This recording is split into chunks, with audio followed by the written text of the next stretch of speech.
You wanted the best. You've got the best podcast. The hottest podcast in the world. The Chris Voss Show, the preeminent podcast with guests so smart you may experience serious brain bleed. The CEOs, authors, thought leaders, visionaries, and motivators. Get ready. Strap yourself in. Keep your hands, arms, and legs inside the vehicle at all times, because you're about to go on a monster education roller coaster with your brain. Now, here's your host, Chris Voss. Hi, folks. It's Voss here from thechrisvossshow.com. There you go, ladies and gentlemen. Our Lady Sings of Them makes it official. Welcome to the big show. For 16 years and nearly 2,100 episodes, we bring in the Chris Voss Show. And, man, the CEOs, the billionaires, the White House presidential advisors, the Pulitzer Prize winners, all the smartest people on the show, sharing their journeys, their stories. Stories are the honest man of life, as we like to say, and they help make sure we're not alone.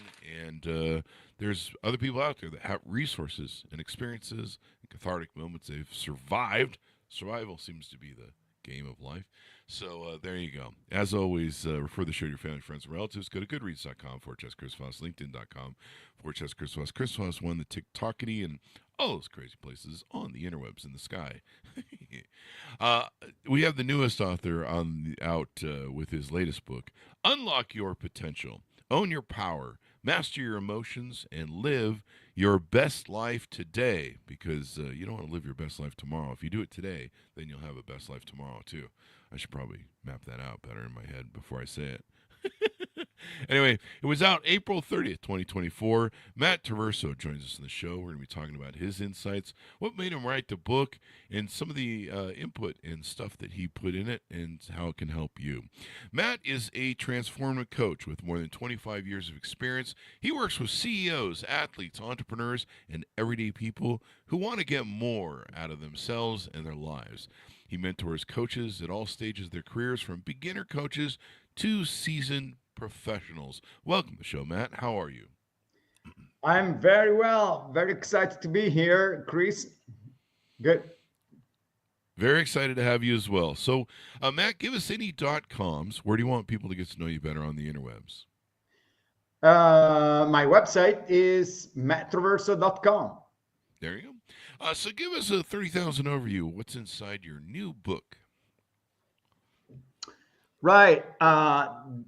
This book has occupied 14, 15 years solid of my life writing it, really, and rewriting it. I rewrote it about too many times, too many to count.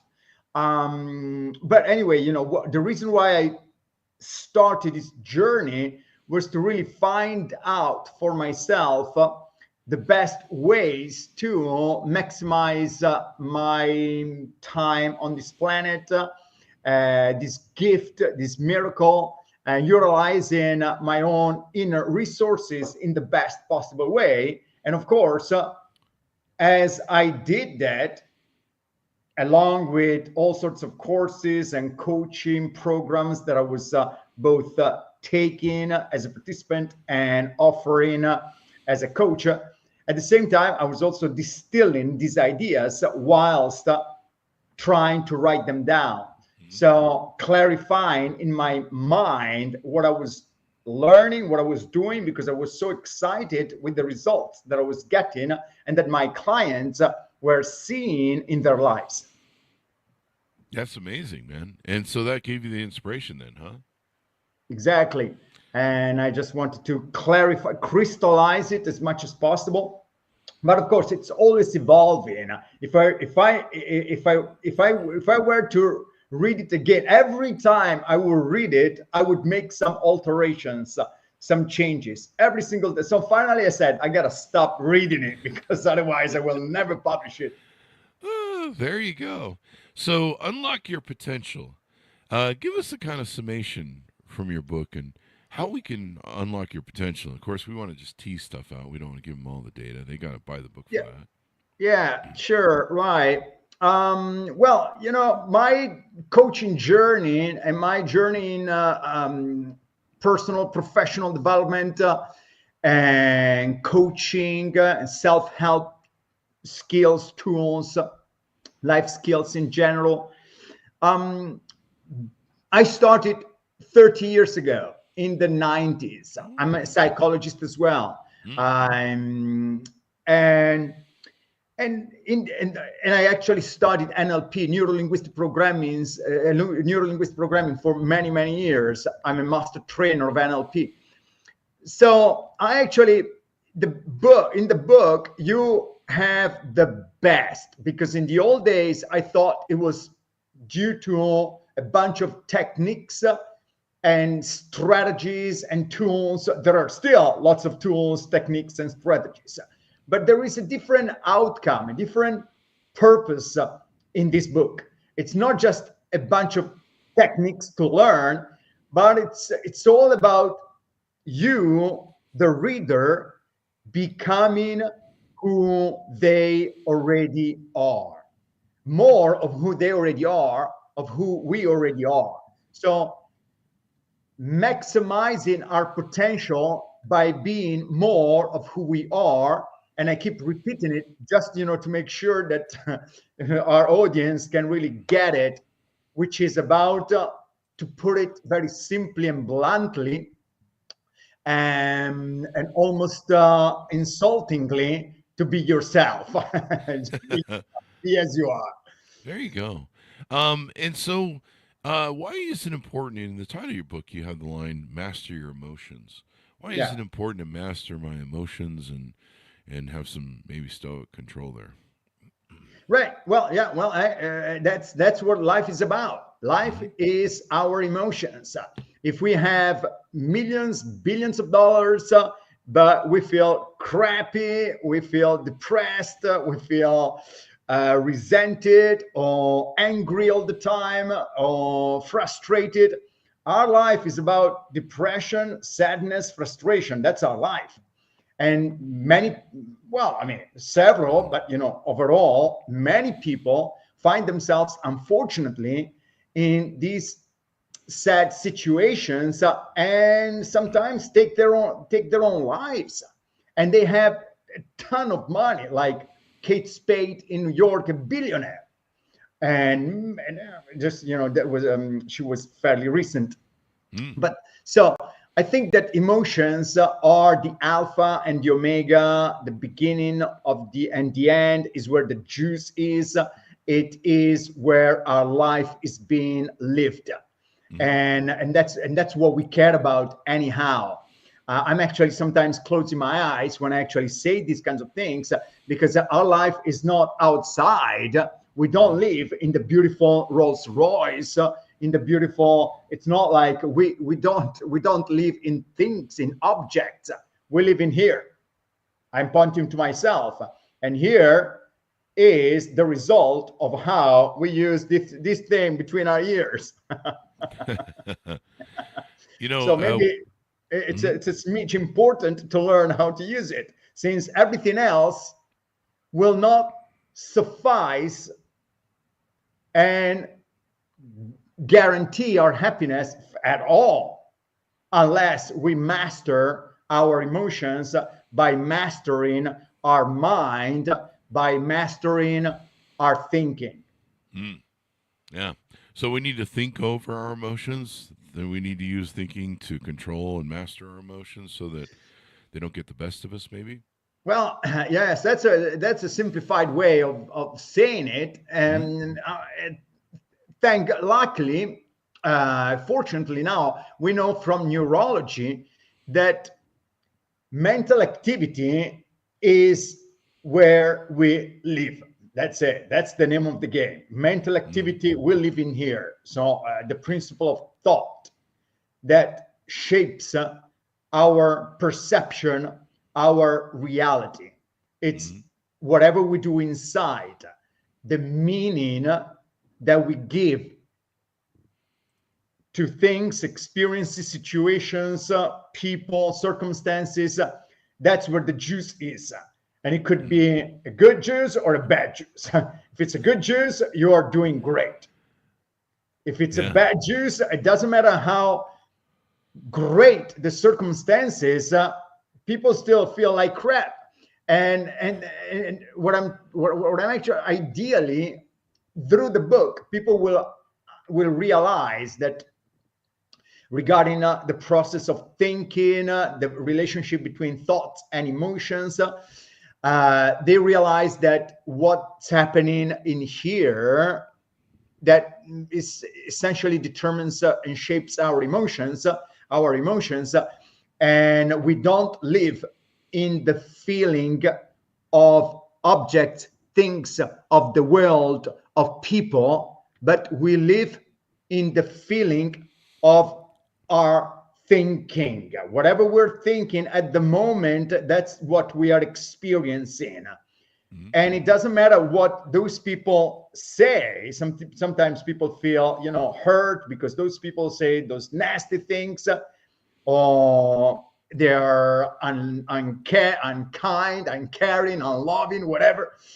But that's not it, because usually, that's the reason why people, as a coach with 30 years experience, usually, typically, the difficulties, the challenges people present in a coaching session have to do with their relation, in the realm of relationships, and not necessarily like a romantic relationship, because although that is included, but just relating to other people and hallucinating what other people are thinking of them. Ah. Why do you call that a hallucination? What we call it, why did I call it a hallucination? Yeah, Yeah. because it's not reality. It's our Ah. perception.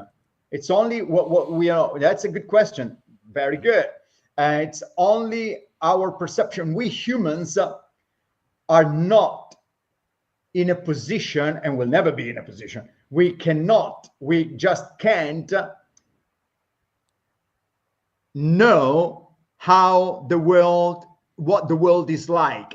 We cannot know what a circumstance is like, because the circumstance is neutral 100%.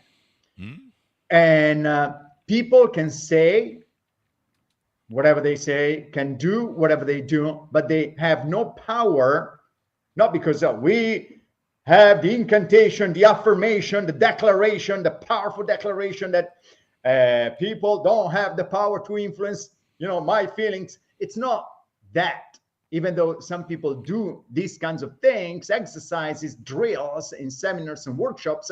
No, but the reason is simply that it's not somebody's words, either kind, loving, beautiful, awesome, or not, that make us feel whatever we feel. Yeah. Ultimately, what makes us feel whatever we feel is what we hallucinate, to use, to answer the question, what we hallucinate within. Because you could actually say a wonderful thing to me, but if I hallucinate, all right, he's saying that to make me feel good, but he doesn't mean that. People can come up with all sorts of stuff in their mind, and even to repel some not genuine, sincere compliment, and vice versa. Some people can say not nice things to somebody, and this person can have any reaction, any response, any reaction whatsoever, like can start laughing hysterically, can be totally indifferent,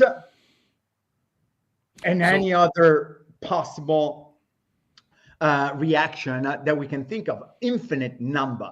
That what and we know that is true. So why is that true? Because we just, we don't, nobody knows what's out there. We think, oh, we have these eyes that we actually see what the world is like. That's crazy. That's what we think. That's a thought. But what we know from neurology, what happens is that data, like you guys say, just is pouring on to us, and we just make it internally. We create a psychological experience. We just make a good guess as to what's happening out there, what's happening around me, and that's a guess. That's why two people can see the same can witness the same car crash, for example, and actually then have a completely different experience and report a different recollection of the event, each believing 100% genuinely believing of their own truth, whatever it is that they are saying, they are reporting. We go and see a concert, somebody likes it, somebody doesn't. We read a book, we get two different interpretations or experiences from the book, the movie we just watched, there are all sorts. We see a building, somebody says that's beautiful, somebody says that's the worst example of architecture, and on and on and on. Golf, you like it, somebody doesn't. Yeah, so I remember, a friend of mine, he was actually having this beautiful experience. He brought his girlfriend to Hawaii, and the first day they wake up, and he wakes up, and she is just pacing up and down, frustrated. She could not wait a second to leave Hawaii. Then finally, they settled the situation. So it's essentially that. Why is that important? Why am I talking about this? It may be, if we realize that the reason that the feelings that we have are not determined, are not the result of circumstances, people, or the people that your wife that betrayed you, she cheated on you, and things like that. That's not the case. You might say, hooray, I'm free. I don't know. I'm just kidding. But, when I actually challenge my clients with a lot of respect and a lot of, but ultimately, once you have empathy, connection, you want to explore what's going on. Mm-hmm. And usually we find out that what's going on, they have bought into a general hallucination that everybody's supposed to agree with. Once we realize what we've been doing, that we bought into a cultural conditioning or cultural way of responding to something, like you get fired, you're supposed to get drunk and get depressed and get drunk again. That's what you're supposed to do. Yeah. But there is no biology in the human system that translates being fired with feeling bad. How many times, like Disney, Walt Disney, and many others, other famous people and not famous people, just people that say, okay, I got fired, thank God for that. How can I make it the best thing that's ever happened to me? Yeah. That's a great question, by the way. And there's always a way. Say, okay, so this is finally the call from the universe telling me quite clearly, start your own business or start your own company or just go to another company, but with a different attitude. There you go. Go to another company to make a contribution, because if you got fired, you were not being very valuable to that company. Otherwise, they wouldn't have fired you. Yeah. So emotions can be an obstacle that prevent people from reaching their potential. I've often said, emotions aren't reality. They're kind of rose-colored glasses to our own internal experiences in life. If you have trauma or if you have some sort of emotional damage or perception, it's really just your own interpretation. So, like you provided some examples before. I always use example where two people can go to a party. One person can see that it's an awful party, and everything they see is all the people who aren't having fun. And then another person going to a party, same party, and they can see all the people that are having fun. It's a great party, and they both come away with two different perceptions of that party, and based on their emotions and their filters of interpreting that. Two people can watch a sunset. One can be like, "Oh my God, it's so beautiful. It's amazing. Another person can be in horrified emotional terror that the world's ending because the sun's going down. It may never return. So I use that as the two extreme examples. Yes, What? and you said something, I want to pick up on something you said just Mhm. now. You mentioned we have our own filters. That's it. That's it. Everything that we experience is being filtered through our own personal, subjective, unique, individual filters. Mhm. So that's why it's got to be unique to you. And we think that it's not mine, my perception. We think that no, it's not me, it's them, it's those people, it's the world, it's the stock market, it's the circumstances, and on and on. Yes, absolutely. I just wanted to actually, make that distinction. Yeah, there are lots of examples like that. Everything is like that. Although very often we are just trapped into generalizations, and we just go along. Yeah. And so that's why it's so important to use logic and reason, is because you can get closer to the truth and what goes on with it. So how has writing this book affected your personal and professional life? Right. Quite quite a bit. Personally, my personal life and my professional life, how have they? Well, certainly, like I mentioned earlier, it's been a great opportunity for me to refine and distill these patterns of thinking. That's been very useful to me personally and professionally, because I don't have any other occupations. I've been doing coaching all my life. Wow. So it just helped. I now have a coaching school. Well, I mean, I've been running my coaching school for the past 6 years. Wow. And yeah, well, actually, it helped me in all these different ways. But I wanted to mention something about emotions, because that's what most people are usually interested in. They're interested in, how do I change my emotions? And right, because if we actually wait for the emotions, probably you mentioned that earlier, it's like, so it's very important to change our emotions. Yes, but if we wait, of course, sometimes we have to do that as well, and we do that as well. But ideally, it is to prevent negative emotions in the first place. How do we do that? We just stay centered, grounded, present to ourselves, in harmony, in tune with ourselves, and we do well. We do very well.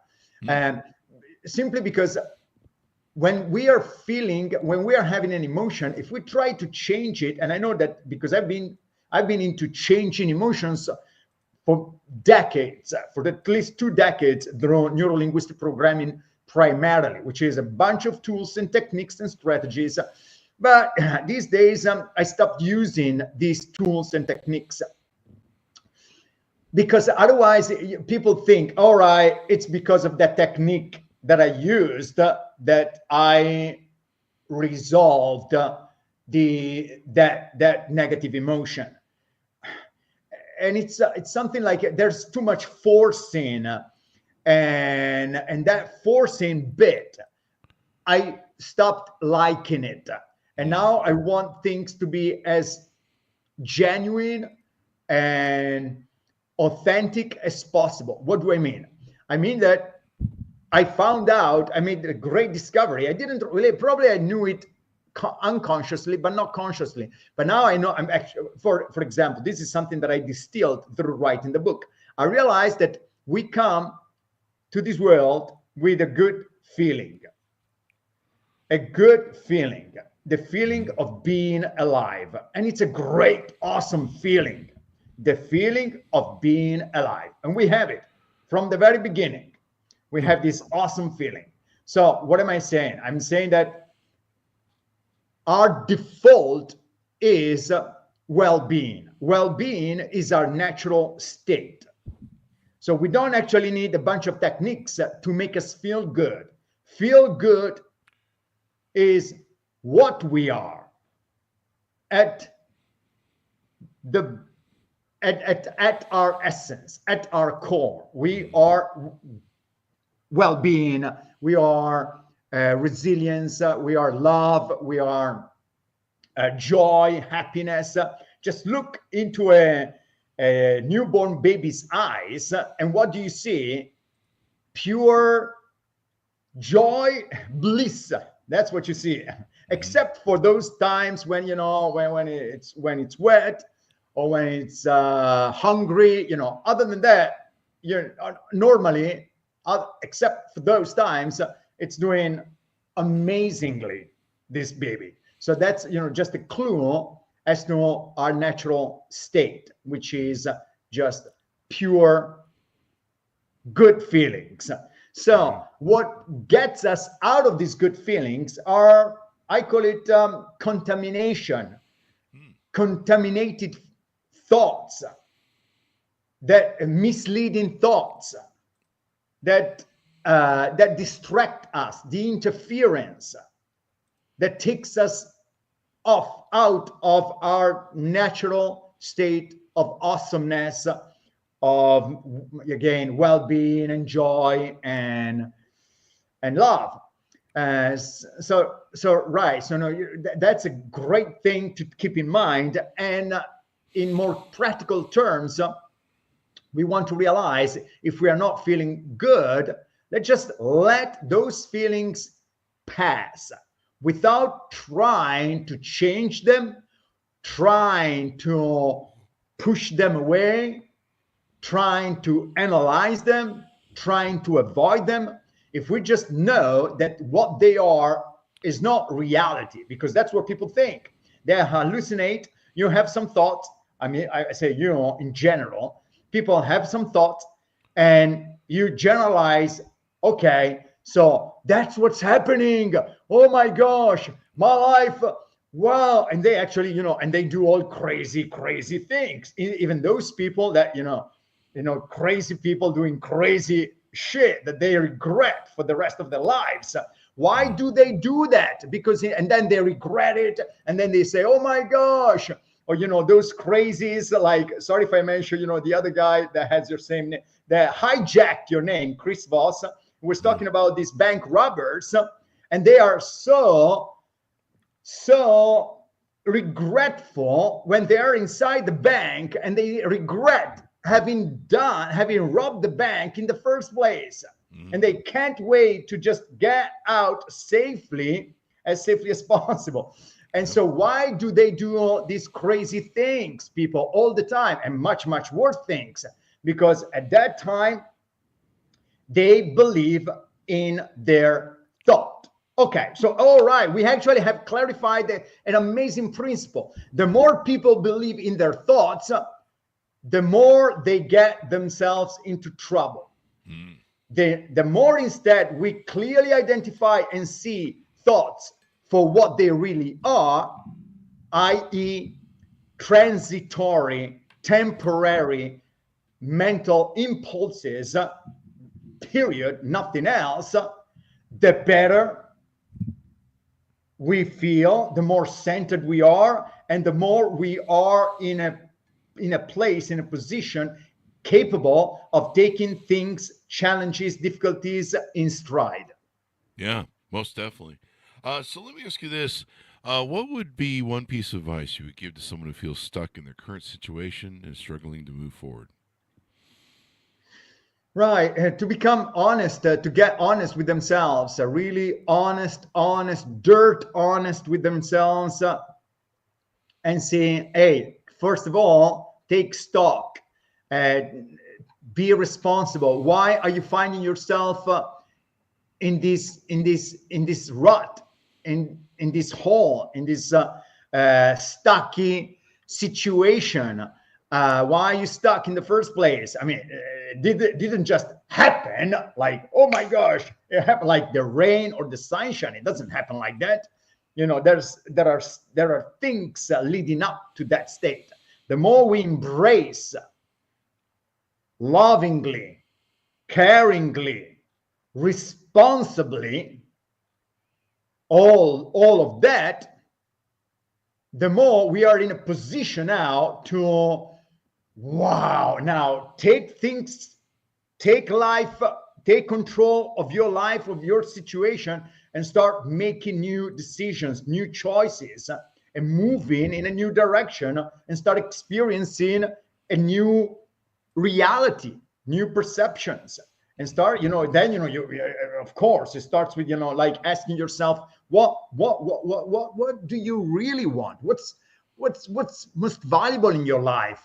If were your last day on earth, what would you be doing? How would you spend it? Mm-hmm. You wouldn't Definitely. actually, get upset over silly things and just waste it. No, you would actually, do, all the most loving things you can think of. Yeah. Sometimes mortality brings us to realize that some things, your Yes. problems, and sometimes are just way overblown and just a hill of beans. Yes. What are some exercises in your books that you've included? That do you have a favorite one and its benefits that happen? Yeah. Right, Chris. Yes. Good question. Yes. I have many exercises. I think some very powerful ones are the ones that help you change your belief systems. But the one that I find most characteristic, or it's one of my favorite, because I've done it myself, and that, it's writing your own personal manifesto, Hmm. your internal commitment statement, a personal manifesto, Do I have which to is a go to series. like a Montana and get me a cabin in the woods to do that? I'm Do you referencing need the to go Unabomber. to a cabin in the woods to do that? Yeah, Take a weekend. I'm referencing the Unabomber. It's a Unabomber joke, but kind of dates me. It's a good idea. It would be a great idea to go for a weekend in the woods, so that you're just you and yourself, Mm-hmm. and writing, coming up with maybe 10, 15, 20 declarations. Well, no more than declaration, they're just statements that just to remind you who you really are, who you think you are, why you're here, what's invaluable for you, what are your priorities, what do you value most, what are you most grateful for, and who is this person that you call yourself. Because hey, it's not your body, we all know that. Mm-hmm. It's your brain. Which part of your brain? Definitely, definitely. Some people have so, no brain, so I see that on social media and Twitter. so Um, ultimately, the essence is like, even your worth. But that's not even an easy question. Also, we actually have to hallucinate a little bit, and we go with our values, because what else is there?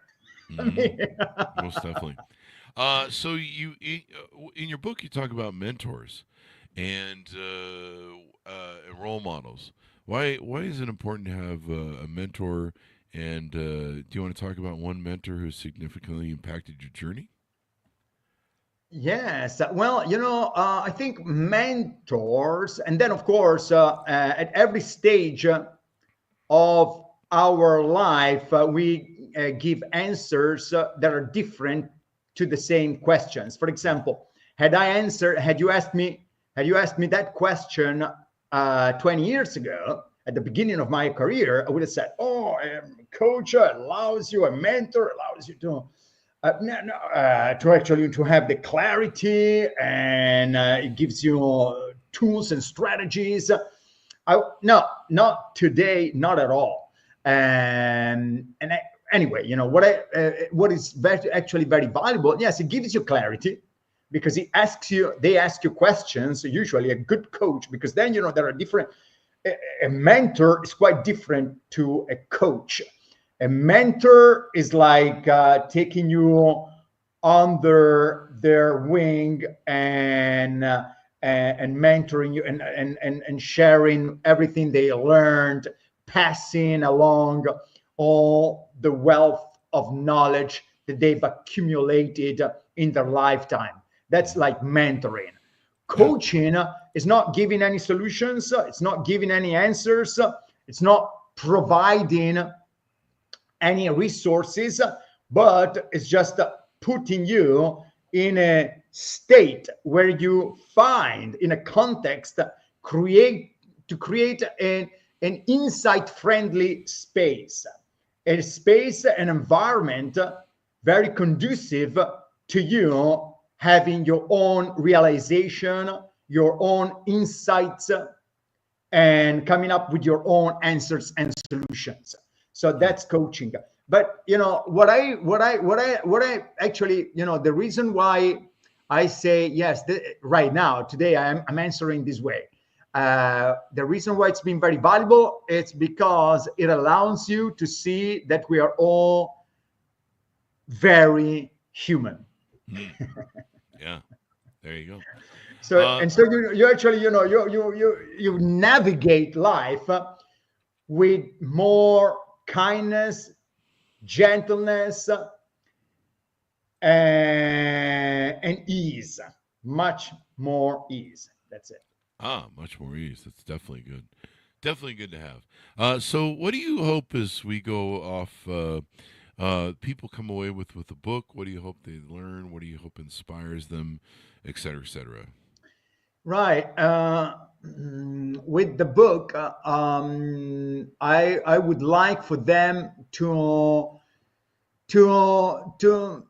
number one have their own insights, because that's how the book is geared up to be, to really inspire the reader to have their own insights. And ultimately, if I were to say, okay, what would be my preference that they get? I would actually love for them to be more of themselves, to fall in love with themselves, to treasure themselves, to deeply honor themselves, respect themselves, truly love themselves. Somebody might think, yeah, that sounds very selfish. Not in that way, not at all. Because I believe, and correct me if if you don't think so, if you have a different idea, I'd be interested. I believe that the more we feel good about ourselves, the more we express this goodness to others, the better we treat others, the more we extend our love and gentleness and kindness to others as well. And in fact, so much so that that's the primary reason for taking, maybe, I don't know if it's both ways are both important, for taking so much care of ourselves, for taking care of ourselves so much, is because we can really then love others as so much as well. So It works both ways. But I think the focus is taking care of others by taking care of ourselves, and I don't think that we can really do that if we don't take care of ourselves first. Like it's written in the good book, love thy neighbor like thyself. In an airplane, in case of emergency, they say put the mask on your mouth first, otherwise we cannot. If we don't love ourselves, how on earth can we love others? So I think that, okay, back to your question, is yes, I would love for them to fall in love with themselves, be fully themselves, who they really are, and just and the process that they will go through the book. Between the lines and in the lines is just all the many different ways of loving ourselves, appreciating ourselves, respecting ourselves. Anyway, that was my question. Do you agree that if we want to love others more, a good place to start is by loving ourselves more? Definitely, because you can't share something that you don't have, and so if you aren't happy inside, if you don't love yourself, it will affect your interpersonal relationships with everyone else, and it will be reflective of the results you get.